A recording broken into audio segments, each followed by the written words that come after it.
बिस्मिल्लाहिर्रहमानिर्रहीम। Students, hope that आप लोग खैरियत से होंगे। बिल्कुल खैरियत से होंगे। आज के लेक्चर में हम लोग पढ़ेंगे ग्रीन हाउस इफ़ेक्ट को, जो कि बहुत इम्पोर्टेंट है। जो आपकी न्यू बुक है NBF की, क्लास 10 की, उसका ये टॉपिक है। चैप्टर नंबर 1 का टॉपिक है ग्रीन हाउस इफ़ेक्ट। बहुत इम्पोर्टेंट है और बहुत समझ के आपने जो है इसको चलना है। तो बड़ी कंसंट्रेशन के साथ आप लोगों ने इस टॉपिक को सुनना है। बहुत सारी चीज़ें आपको जो है वो इस लेक्चर के अंदर सीखने को मिलेगी। बहुत सारी चीज़ें ग्रीन हाउस इफ़ेक्ट से रिलेटेड। अक्सर स्टूडेंट्स कंफ्यूज होते हैं कि ये इफ़ेक्ट कैसे काम करता है। तो इस वीडियो लेक्चर को देखने के बाद ग्रीन हाउस इफ़ेक्ट से रिलेटेड जो आपकी प्रॉब्लम्स होंगी वो इंशाल्लाह आई होप दैट दूर हो जाएंगी। तो ग्रीन हाउस इफ़ेक्ट से पहले स्टूडेंट्स आपको ये चीज़ समझना ज़रूरी है कि व्हाट इज़ ग्रीन हाउस। ये जो हमारे पास ग्रीन हाउस है ये क्या चीज़ होती है।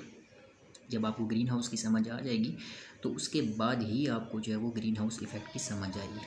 तो हम सबसे पहले ग्रीन हाउस को डिफ़ाइन करते हैं कि व्हाट इज़ ग्रीन हाउस। देखें जी, ग्रीन हाउस बेसिकली हमारे पास एक बिल्डिंग है। यहाँ मैं आपको रफ से दिखा देता हूँ कि हमारे पास जो है वो ग्रीन हाउस होता क्या है। ठीक है, suppose that it is building. Green house की आपके पास, तो सबसे पहले आपने माइंड में रखना है green house is a building. ठीक है, ये हमारे पास क्या है, एक बिल्डिंग है। तो ये हमने बिल्डिंग बना ली। ठीक है, बिल्डिंग है। अब ये बिल्डिंग किस चीज़ की बनी हुई है, तो ये आपने माइंड में रखना है। ग्रीन हाउस की जो आपके पास बिल्डिंग होती है वो बेसिकली बनी होती है ग्लास की। ये आपको नज़र आ रहा है ग्रीन हाउस जो कि मैंने आपको शो किया है। This green house. और ये ग्रीन हाउस किसका बना हुआ है, ये बना हुआ है सारा का सारा शीशे का।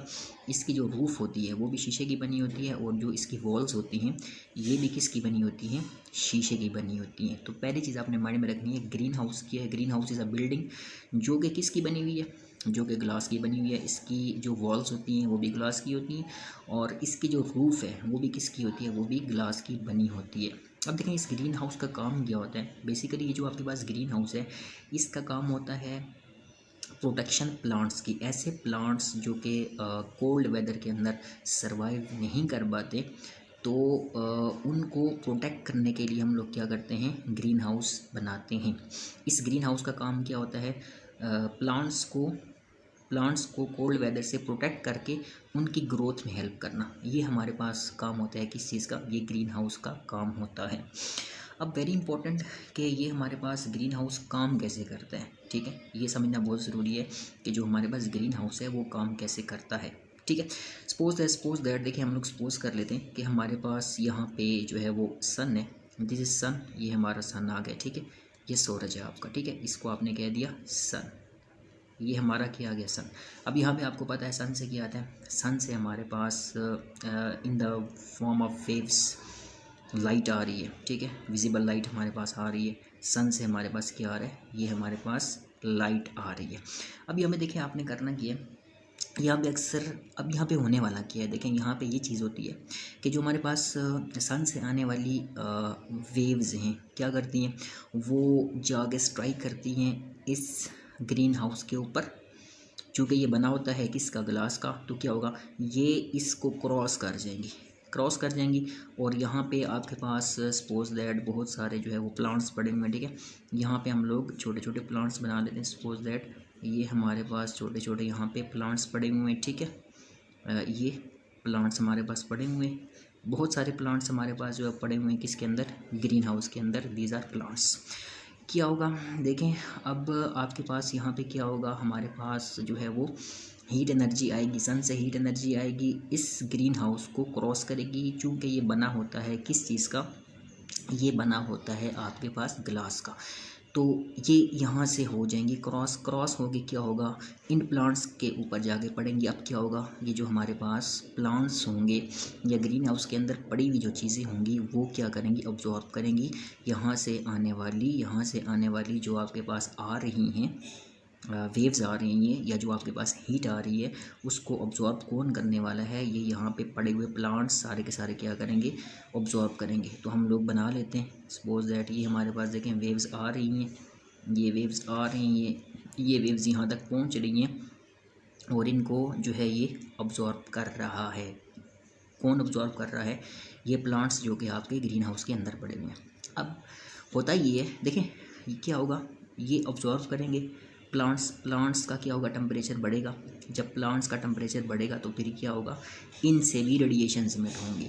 ये आपने पढ़ा था ना कि जब किसी भी चीज़ को आप लोग गर्म करते हैं और उसका टेम्परेचर जब सराउंडिंग से ज़्यादा हो जाता है तो क्या होता है, वो रेडिएशंस को इमिट करता है। अब यहाँ से क्या होगा, ये वाले जो आपके पास प्लांट्स से भी क्या करेंगे, रेडिएशंस इमिट करेंगे, लेकिन जो इन प्लांट से इमिट होने वाली रेडिएशंस हैं वो जो है इस ग्लास को क्रॉस नहीं कर पाएंगी, बल्कि ये जो आपके पास ग्लास है ये इनको ट्रैप कर लेगा।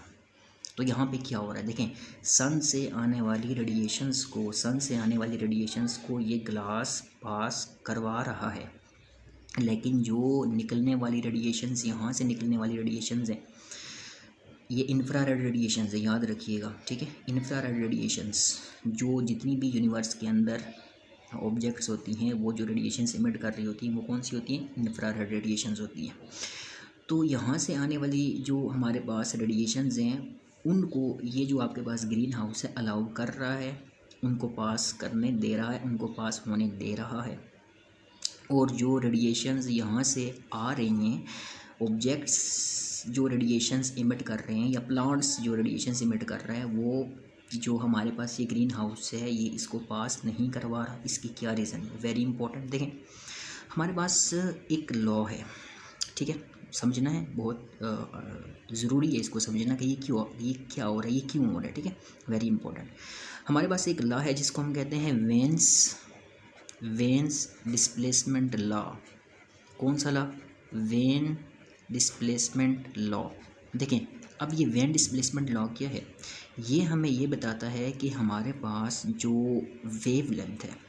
वेवलेंथ है उसका हमारे पास जो है वो इन्वर्स रिलेशन है। किसके साथ, उसका इन्वर्स रिलेशन है टेम्परेचर के साथ। इसको आपने समझना है, ये बहुत इंपॉर्टेंट यहाँ पे एक लॉ है।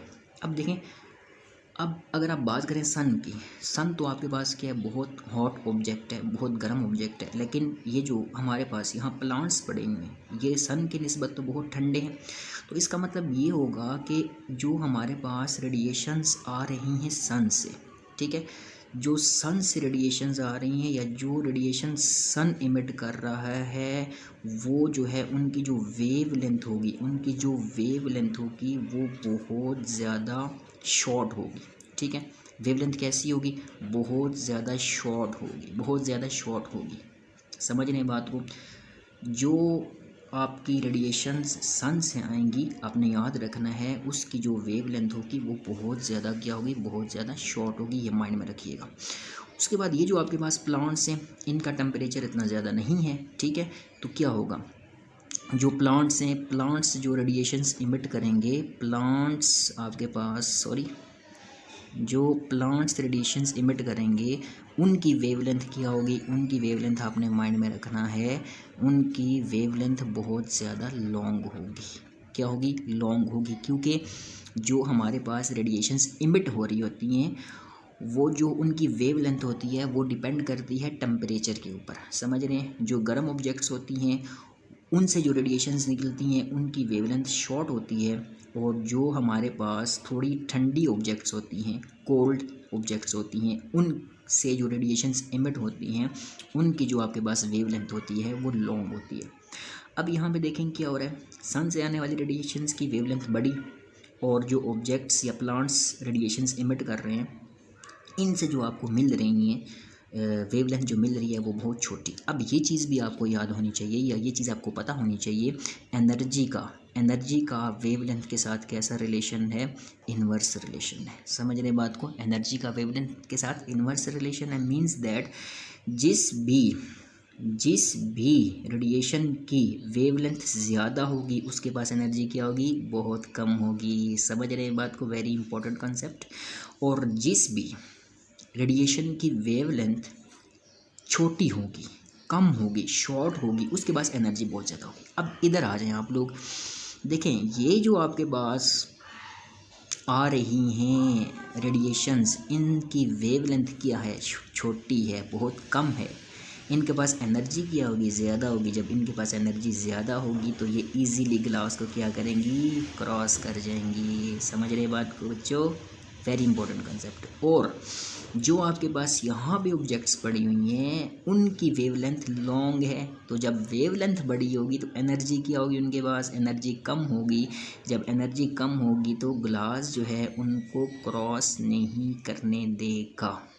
ये जो इफ़ेक्ट है, इस इफ़ेक्ट को आप लोग क्या बोलते हैं, green house effect. Very important, दोबारा देखें, ये ग्रीन हाउस के अंदर होने वाला ग्रीन हाउस इफ़ेक्ट है।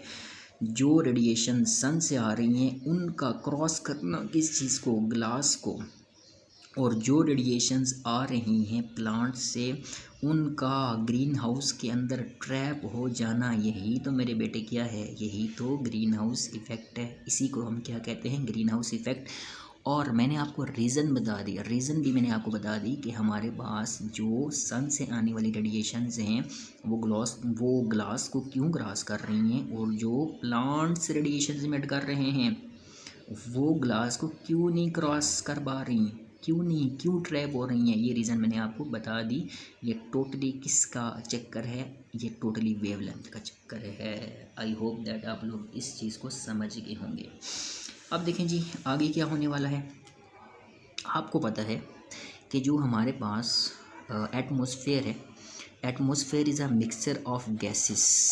क्या चीज़ हमने क्या कहा, एटमॉस्फेयर क्या चीज़ है बेसिकली बेटे, एटमॉस्फेयर क्या है आपने याद रखना है, मिक्सचर ऑफ गैसेस। इस बात को मानते हैं सारे, मिक्सचर ऑफ गैसेस। एटमॉस्फेयर क्या है, मिक्सचर ऑफ गैसेस है। इसमें बहुत सारी गैसेस पाई जाती हैं, इसमें वाटर वेपर्स भी हैं, इसमें कार्बन डाइऑक्साइड भी है, इसमें नाइट्रोजन भी है। अब ये जो हमारे पास गैसेस है ना, गैसेस एटमॉस्फेयर के अंदर एज अ ग्लास एक्ट करती हैं। कैसे एक्ट करती हैं, एज अ ग्लास, याद रखिएगा। जैसे ग्रीन हाउस के अंदर हमारा जो ग्लास है, इसी तरह जो हमारे पास एटमॉस्फेयर के अंदर प्रेजेंट गैसेस हैं वो इसी ग्लास का काम करती हैं। अब अगेन से देखें क्या होता है, अगेन से होता ये है कि हमारे पास रेडिएशंस आ रही होती हैं सन से। इसको थोड़ा सा नीचे बना लेते ताकि सन भी हम बना सकें। सपोज दैट ये हमारे पास सन है, देखें ये हमारे पास सन है, ओके ये सन आ गया, और ये हमारे पास आ गया जी mixture of gases, different gases, यहाँ वाटर वेपर्स सारा कुछ। लेकिन जो मेन इसमें आपने याद रखना है, कार्बन डाइऑक्साइड गैस जो है वो मेन कंपोनेंट है हमारा किसका, ग्रीन हाउस इफेक्ट के लिए मेन कंपोनेंट क्या है, कार्बन डाइऑक्साइड है।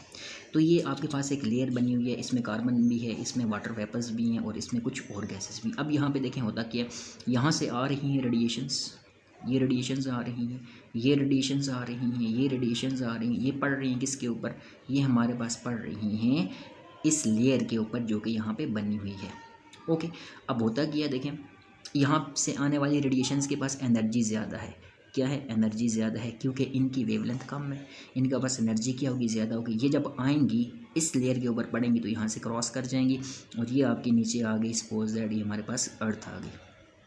अब देखें ये सारी की सारी आने वाली रेडिएशंस कौन अब्जॉर्ब कर रहा है, ये अर्थ अब्जॉर्ब कर रही है। ये रेडिएशंस कौन अब्जॉर्ब करने वाला है, ये अर्थ जो है ये सारी की सारी रेडिएशंस क्या करने वाली है, अब्जॉर्ब करने वाली है। बहुत इंपॉर्टेंट, जब अर्थ ये रेडिएशंस अब्जॉर्ब करेगी तो गर्म हो जाएगी, और वापस ये अर्थ क्या करेगी, अब रेडिएशंस इमिट करना शुरू कर देगी। समझ रहे हैं बात को, ये रेडिएशंस अर्थ से इमिट हो रही है। अब क्या होता है, ये रेडिएशन जब टकराती हैं इसके साथ तो ये क्या कर लेता है, उनको ट्रैप कर लेता है, या इन रेडिएशंस को रिफ्लेक्ट करवा देता है। क्यों, क्योंकि हमने कहा था कि हमारे पास अर्थ जो है वो, अर्थ सन की निस्बत क्या है, बहुत ठंडी है, तो क्या करेगी, रेडिएशंस जो इमिट करेगी इसकी जो वेवलेंथ होगी वो क्या होगी, लॉन्ग होगी। इसकी वेवलेंथ क्या होगी, लॉन्ग होगी। जब इसकी वेवलेंथ लॉन्ग होगी तो इसके पास जो एनर्जी होगी, इन रेडिएशंस के पास जो एनर्जी होगी वो कम होगी। तो जब इन रेडिएशंस के पास एनर्जी कम होगी तो क्या होगा, ये जो आपके पास कार्बन डाइऑक्साइड की लेयर है ये इनको वापस रिफ्लेक्ट करवा देगी, वापस क्या करेगी, रिफ्लेक्ट करवा देगी, वापस रिफ्लेक्ट करवा देगी। अब क्या होने वाला है, अब ये काम होने वाला है कि सन से आने वाली रेडिएशंस जो है वो इस कार्बन डाइऑक्साइड की लेयर को क्रॉस कर पाएंगी, लेकिन जो हमारे पास ज़मीन या अर्थ जो हमारे पास रेडिएशंस इमिट कर रही है, ये रेडिएशंस जो है वो इस लेयर से क्रॉस नहीं हो पाएंगी, तो हमारे पास ये रेडिएशंस कहाँ पे ट्रैप होंगी? ये रेडिएशंस जो है वो इसी एटमॉस्फेयर के अंदर ट्रैप होने वाली हैं, जिसकी वजह से हमारी अर्थ का टेम्परेचर क्या होता है? बढ़ता रहता है। क्या होता है? बढ़ता रहता है। This is called green house effect. ये आपके पास ये आ गया green house effect. Green house effect is very important for survival. अगर तो ये ग्रीन हाउस इफेक्ट ना होता तो हमारा जो टेम्परेचर है, अर्थ का टेम्परेचर, वो बहुत ज़्यादा गिर जाता, -200 डिग्री सेंटीग्रेड हो जाता। समझ रहे हैं? तो फिर लाइफ पॉसिबल नहीं थी यहाँ पे। अगर ये टेम्परेचर आपका आ जाए तो सारी की सारी चीज़ें क्या हो जाएंगी? फ्रीज़ हो जाएंगी, जम जाएंगी। तो फिर आपकी लाइफ जो है वो इस अर्थ के ऊपर पॉसिबल नहीं होगी। तो green house effect is very important for the survival of life. समझ रहे हैं बात को? तो ये था हमारा ग्रीन हाउस इफ़ेक्ट, बहुत इंपॉर्टेंट इफ़ेक्ट था। आई होप दैट आपको इसमें सारी चीज़ें समझ आ गई होंगी। और इसके अलावा अगर आपका कोई क्वेश्चन है तो आप पूछ सकते हैं। नेक्स्ट टॉपिक हमारा इंशाल्लाह ग्लोबल वार्मिंग होगा। और ग्लोबल वार्मिंग जब हम करेंगे तो उसके साथ जो है वो ग्लोबल वार्मिंग से होने वाले नुकसानात क्या हैं, उसके बैड इफ़ेक्ट क्या हैं, उसके डिसएडवांटेजेस क्या हैं, वो हम करेंगे। आई होप दैट आपको वीडियो पसंद आई होगी। अगर आपको वीडियो पसंद आई है तो प्लीज़ चैनल को सब्सक्राइब करें। बहुत शुक्रिया। अल्लाह हाफ़िज़।